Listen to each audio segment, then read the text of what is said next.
Halo, Assalamualaikum warahmatullahi wabarakatuh. Kenalin, nama saya Rendri Wijaya, BP 161054 2019. Kali ini saya berkuliah di Fakultas Ekonomi Kampus 2 Universitas Andalas. Di kesempatan kali ini, saya akan menjelaskan salah satu materi dari mata kuliah saya, yaitu optimasi dinamis. Apa itu materinya? Mari kita lihat video berikut ini. Oke, pada kesempatan kali ini kita akan membahas tentang persamaan difference order yang lebih tinggi. Secara tegas dikatakan bahwa persamaan difference order kedua atau second order difference equation ada persamaan yang melibatkan ekspresi delta 2 YT yang disebut difference kedua dari Y maksudnya itu YT, Y pada periode T. Tetapi tidak berisi difference order yang lebih tinggi dari 2, yaitu simbol delta pangkat 2, yaitu pasangan waktu diskrit dari simbol D2 atau DT2 yang merupakan suatu instruksi untuk mengambil difference kedua. Mungkin kita bisa melihat langsung itu di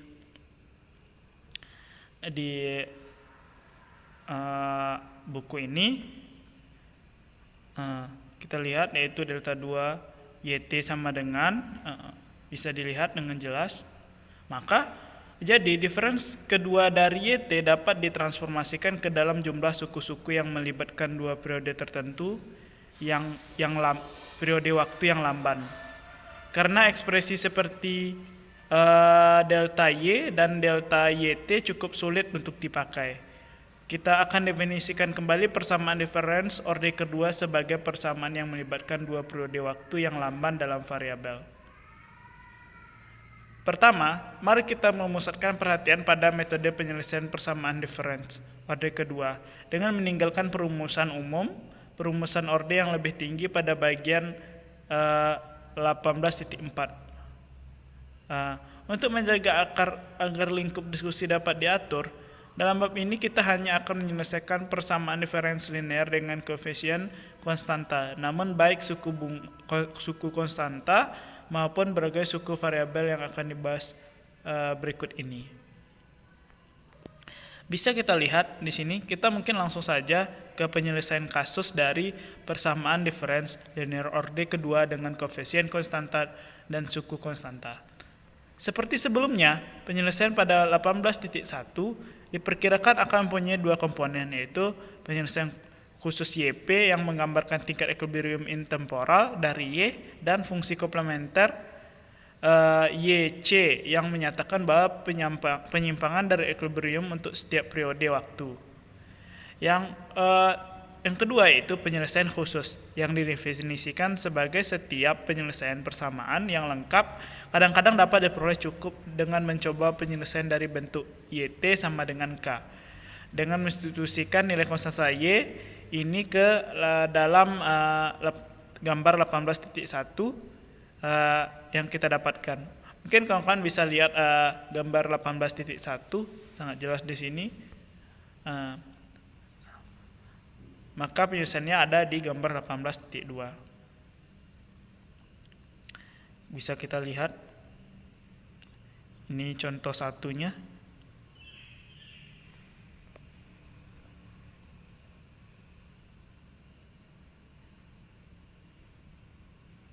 Oke, kita lanjut ke contoh 2.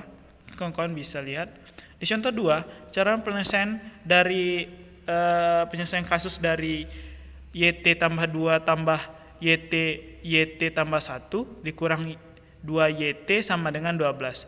Di sini A1 sama dengan 1 dan A2 sama dengan min 2 dan C sama dengan 12. Jelaslah rumus dari 18.2 tidak dapat digunakan, tetapi 18.2 dapat menjadi yaitu YP sama dengan 12 per 1 tambah 2T sama dengan 4T.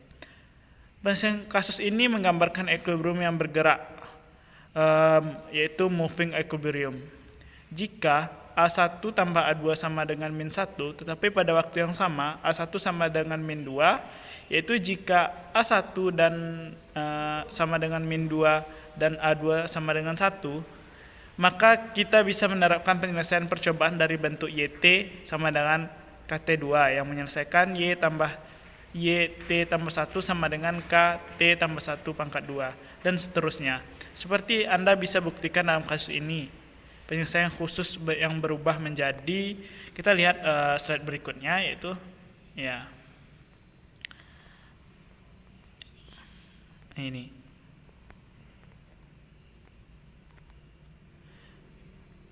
Itu YP sama dengan KR2 sama dengan C per 2 T pangkat 2. Namun, karena rumus ini digunakan hanya untuk kasus tunggal dari persamaan difference YT tambah 2 kurang 2 YT tambah 1 tambah Y1 sama dengan C. Kegunaannya sedikit agak terbatas. Selanjutnya kita akan membahas fungsi komplementer, di mana untuk mendapatkan fungsi komplementer kita harus memusatkan perhatian pada persamaan yang disederhanakan atau reduced equation.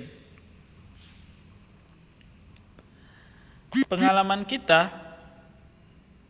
dengan persamaan difference order pertama telah mengajarkan bahwa ekspresi AB T memainkan peranan utama dalam penyelesaian umum atas persamaan seperti itu.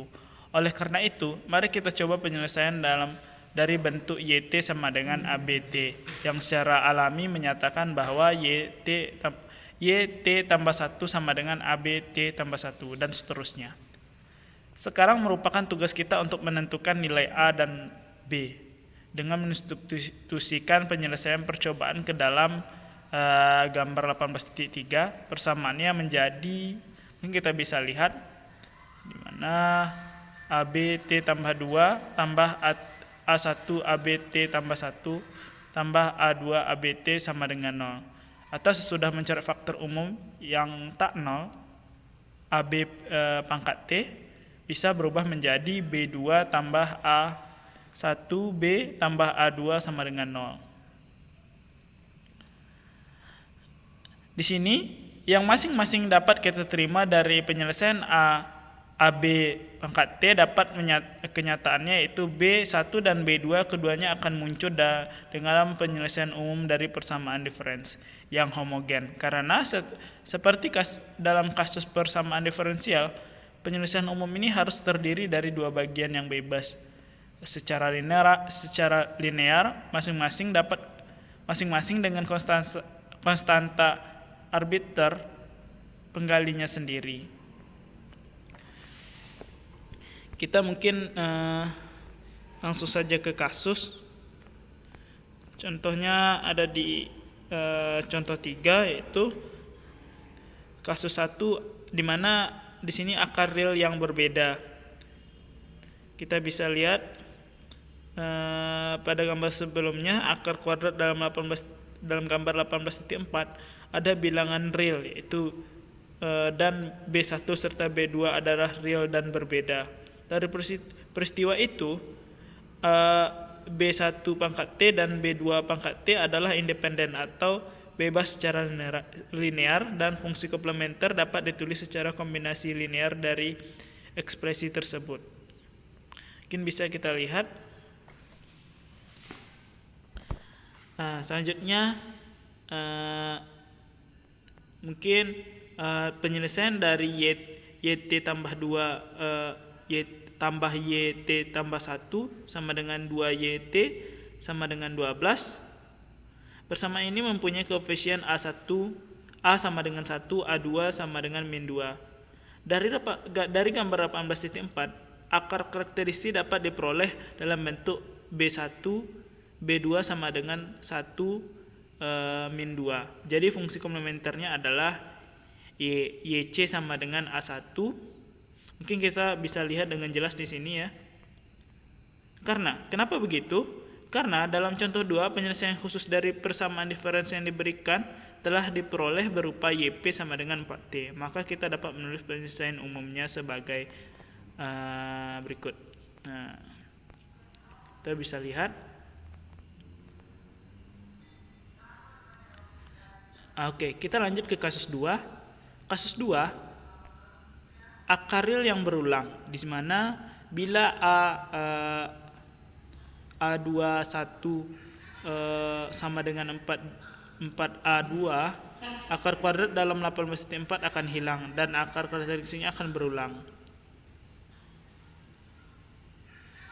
Untuk menyediakan komponen yang hilang, kita ingat kembali akan merupakan suku A3BT yang bebas secara linear, cara yang lama yang mengalihkan B periode T dengan variabel T akan digunakan lagi. Oleh karena itu, suku komponen yang baru akan berbentuk A4TB1, bahwa ini bebas secara linear terhadap A3BT adalah jelas, karena kita tidak pernah memperoleh ekspresi A4TB pangkat T dalam melampirkan koefisien konstanta pada A3B pangkat T.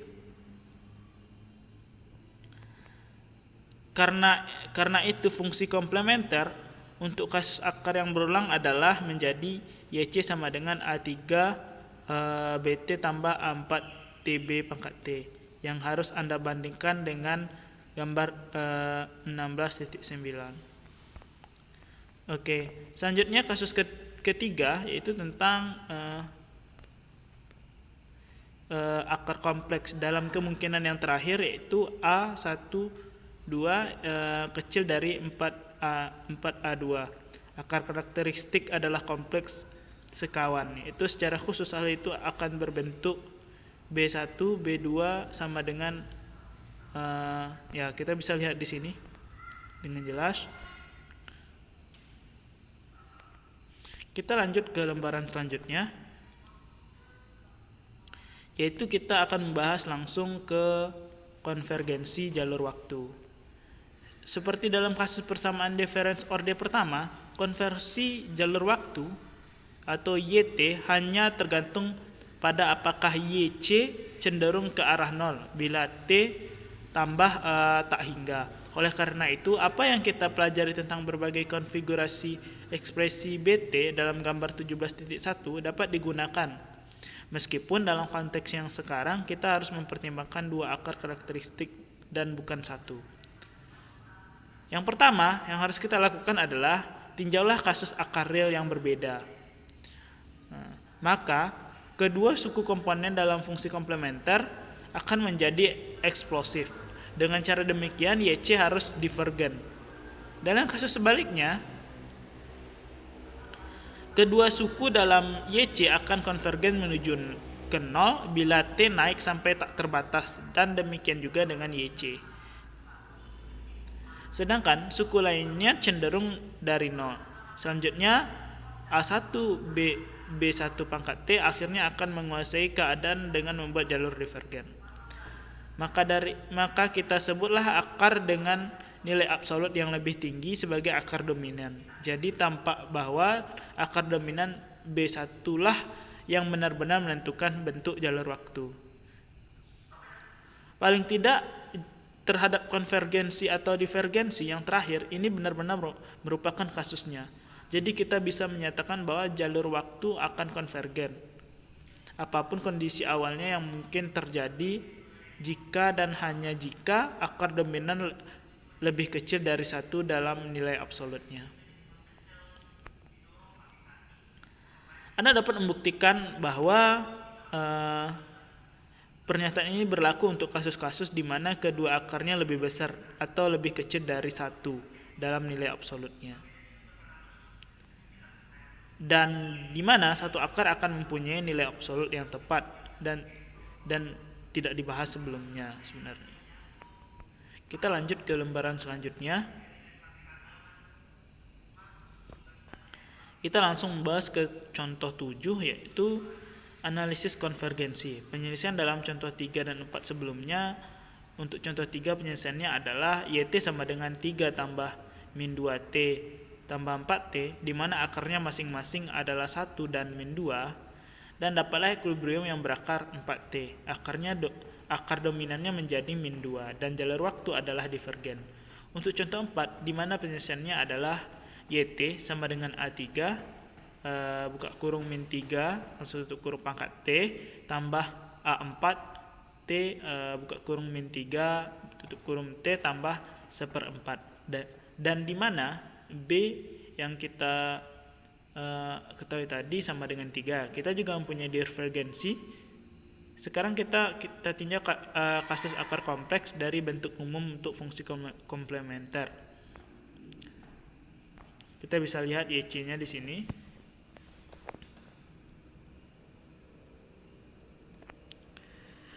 Jelas bahwa ekspresi dalam tanda kurung seperti yang ada dalam 16.24, gambar 16.24 akan menghasilkan pola fluktuasi yang bersifat periodik. Tetapi karena variabel T hanya dapat berubah berupa bilangan bulat 0, 1, 2 dalam konteks yang sekarang, maka kita hanya akan mengambil dan menggunakan subhimpunan dan titik-titik pada grafik sirkuler. Nilai Y pada setiap titik semacam itu akan selalu berlaku untuk seluruh periode sampai titik-titik yang relevan selanjutnya tercapai. Seperti diilustrasikan dalam gambar 18.1, di mana jalur yang dihasilkan bukan merupakan jenis osilator yang biasanya tidak berganti-ganti antara nilai di atas dan di bawah YP. Kita lihat gambar 18.1, beginilah bentuk kurvanya kira-kira.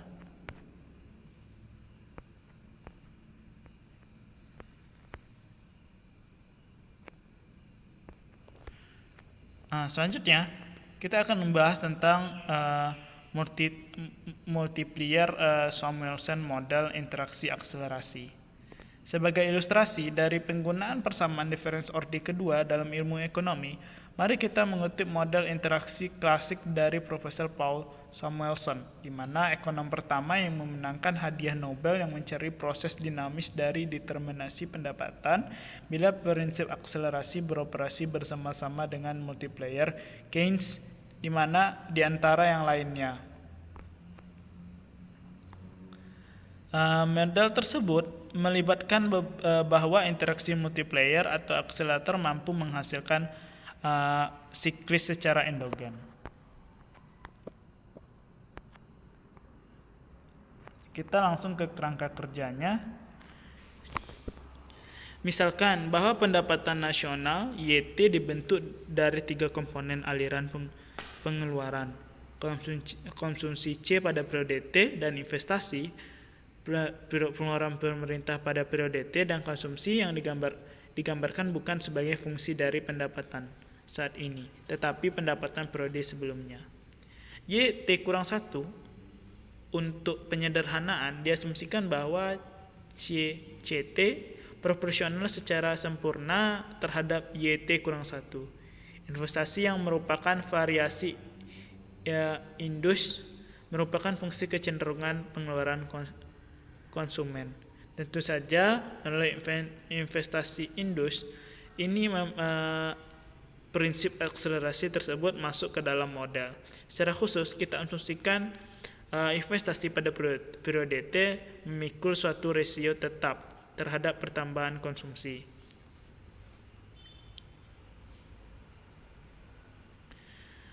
Asumsi-asumsi ini dapat diterjemahkan ke dalam himpunan persamaan-persamaan berikut, di mana YT sama dengan C tambah I tambah G, di mana C pada periode T, I pada periode T, dan G pada periode 0.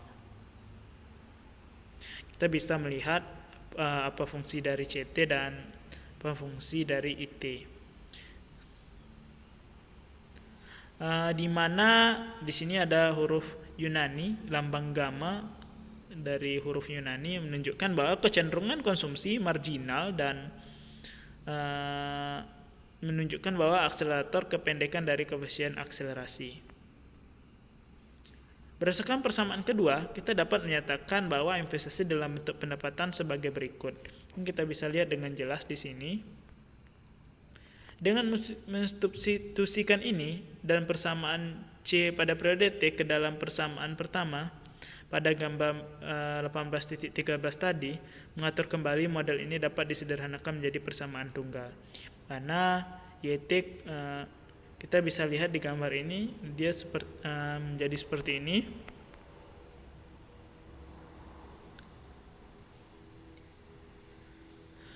Dimana karena ini merupakan suatu persamaan difference linear order kedua dengan koefisien konstanta dan suku konstanta.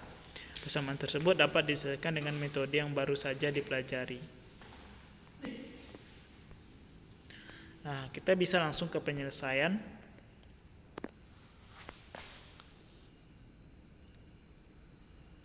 Dimana yaitu pengeluaran eksogen dikalikan multiplier akan memberikan equilibrium pendapatan pada Y. Dalam arti bahwa tingkat pendapatan ini memenuhi kondisi equilibrium pada pendapatan nasional sama dengan total pengeluaran. Tetapi, adanya penyelesaian kasus dari model tersebut juga memberikan kita equilibrium intemporal pada periode Y bar atau Y tetap. Selanjutnya kita ke kasus konvergensi versus divergensi. Persamaan difference 18.14 mempunyai persamaan karakteristik yang bisa kita lihat, yaitu yang bisa menghasilkan dua akar. Karena pertanyaan tentang konvergensi versus divergensi tergantung pada nilai B1 dan B2, dan karena B1 dan B2 pada gilirannya tergantung pada nilai parlementer alfa dan gamma Yunani kuno, maka kondisinya untuk berubah pada gambar 18.2.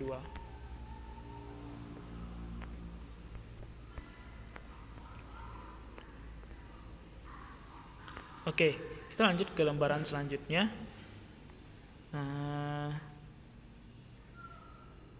Kita akan membahas tentang kali ini tentang inflasi dalam waktu diskret.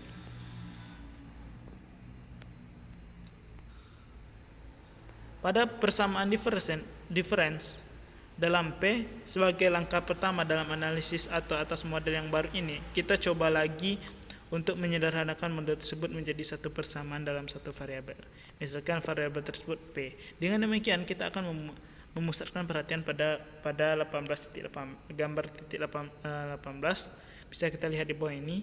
Akan tetapi karena gambar tersebut tidak seperti dua persamaan lainnya, tidak dengan sendirinya menggambarkan pola perubahan, maka tergantung pada kita untuk membentuk pola seperti itu. Ini dilakukan dengan mendiferensikan P pada periode T, yakni dengan mencari difference pertama dan dari P periode T sesuai dengan definisi. Di sini kita dapat dua langkah terlibat di sini. Pertama, kita menggeser subscript waktu dalam gambar 18.18 maju satu periode untuk mendapatkannya. Ini kita bisa lihat.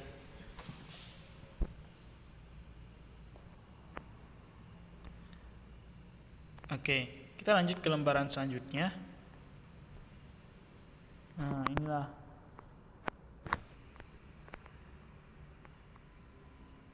Kemudian kita kurangkan gambar dari yang tadi untuk mendapatkan difference pertama dari P periode T yang memberikan pola perubahan yang ia kehendaki. Selanjutnya jalur waktu P.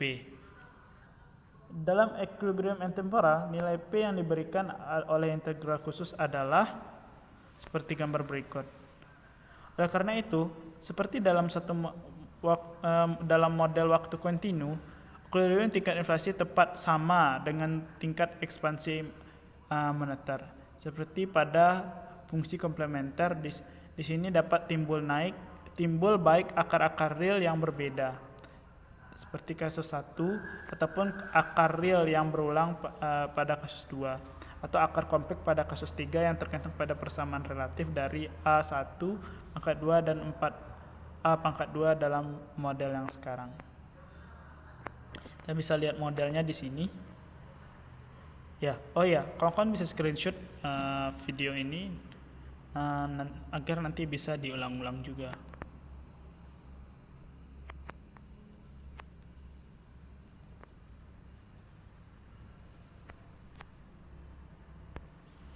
Kita lanjut ke selanjutnya, lembaran selanjutnya. Saya rasa analisis ini tidak perlu ya. Oke, kita lanjut ke generalisasi ke suku variabel dan persamaan orde yang lebih tinggi.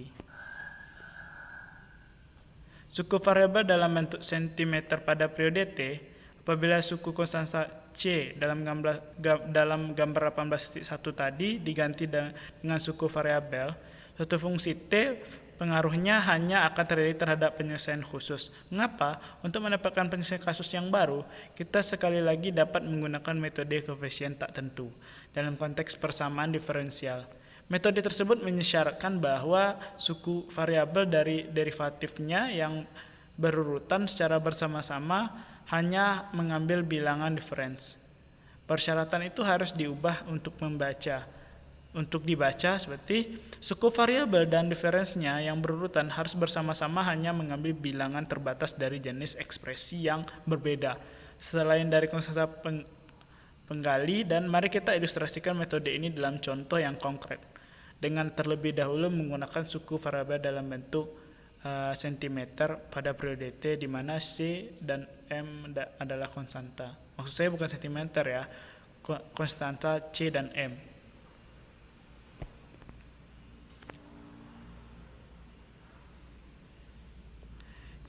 Oke, mungkin untuk generasi ke suku variabel dan persamaan orde yang lebih tinggi. Di sini dulu, kita lanjut ke materi selanjutnya. Saya rasa ini tidak perlu ya. Nah, kita lanjut ke sini, dimana apakah jalur dari penerapan dalil ini hanya bersifat langsung karena koefisien dari persamaan karakteristik sama seperti yang muncul pada sisi kiri persamaan diferensi awal, maka kita dapat memasukkan langsung ke dalam determinan yang disebutkan. Perhatikan bahwa dalam konteks kita selalu mempunyai A0 sama dengan 1.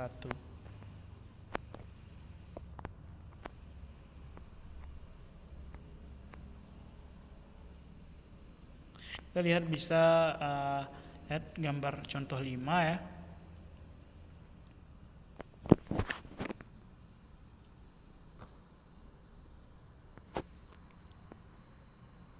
Oke, itulah tadi video pembahasan saya pada salah satu materi pada optimasi dinamis. Mungkin terlebih terkurang terhadap yang saya jelaskan tadi, saya mohon maaf. Jangan lupa subscribe. Mungkin itu saja. Sekian, terima kasih. Assalamualaikum warahmatullahi wabarakatuh.